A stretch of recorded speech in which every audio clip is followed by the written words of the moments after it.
په دوبه کې یا په سعودي کې یا د دنیا نور ملکونو کې چې کم مسافر حضرات اوسي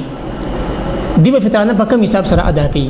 دغه شان د دین نابالغ اولاد د دې د فطرانه به صحیح حساب کتابي په دې کې تفصیل لې هغه تفصیل لا دی چې کم سړی په کم بل کې اوسي مثلا یو سړی دی هغه په دوبه کې دی یا په سعودي کې دی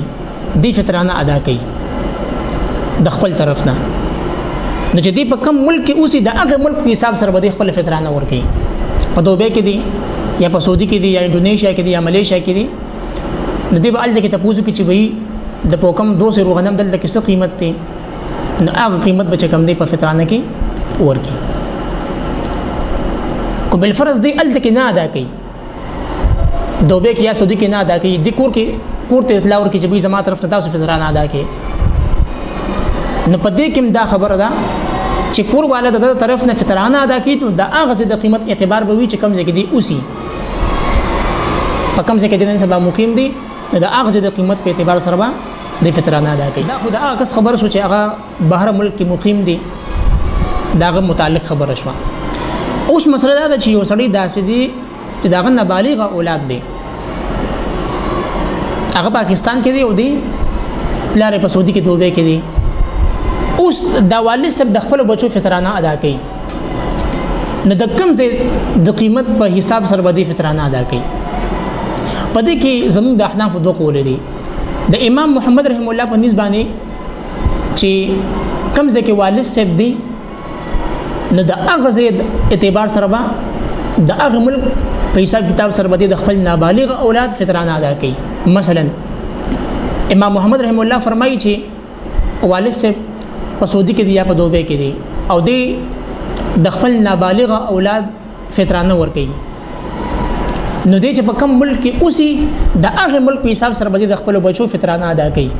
کو بل فرض دی الته کې نه ادا کوي پاکستان کې د طرف نه فطرانه ادا کوي نو د او د نابالغ اولاد فطرانه دا به د دوبه کو په دوبه کې اوسي د دوبه په حساب سره ادا کوي په سعودي کې اوسي د سعودي په اعتبار سره به د نابالغ بچو چې کوم فطرانه ده نه د هغه ځای په حساب سره به فطرانه ادا کول شي دا د امام محمد رحم الله قول دی او شیخین فرمای امام ابو حنیفه رحم الله او امام ابو یوسف رحم الله دی فرمای چې نه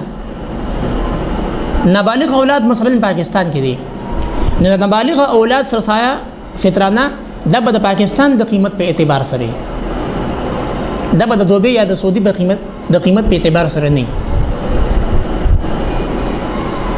او والد سب چې کوم فطرانه ادا کیږي نه هغه چې د کم ملک کې اوسي داغه فطرانه خو الریډي د هغه ځای په حساب سره ادا کیږي خو چې کوم نابالغ اولاد د پاکستان کې دي نو داغه فطرانه به د پاکستان په حساب سره ادا کول شي خو بهرحال دا د اولاد د غیر اولاد اختلاف دي د جواز د غیر جواز اختلاف نه دي او فتوم د امام محمد رحم الله په قول باندې دا چې چونکې په دې کې فقرا او ته فائدہ ډیره زیاته ده د دې وجه نه فقها چې کم دي د امام محمد رحم الله په قول باندې فتوا ورکړي اوس کم بالغ اولاد دی او یا چې کما بیبي ده د دې به حساب کتابي نو کو زنانه بالفرض صاحب نسابي او د سره اونې تولې کالي دي یا کالي خو سره نشته خو بهرحال د 52 تولو مالیت د سره موجود دی او د ضرورت نه زیات دی ورسره دا صاحب نساء شمار لیکيږي په دې باندې خپل طرف نه صدقه فطر ورکول دا په دې باندې واجب دی کو بل فرض بیبي صاحب نصاب نه ده نبي دا غي طرف نه خاون صدقه فطر ادا کی دغه اجازه سره د بالکل جایز دي فطرانه ادا کیږي عمده بشان بالغ اولاد دي کو بل فرض بالغ اولاد صاحب نصاب نه دي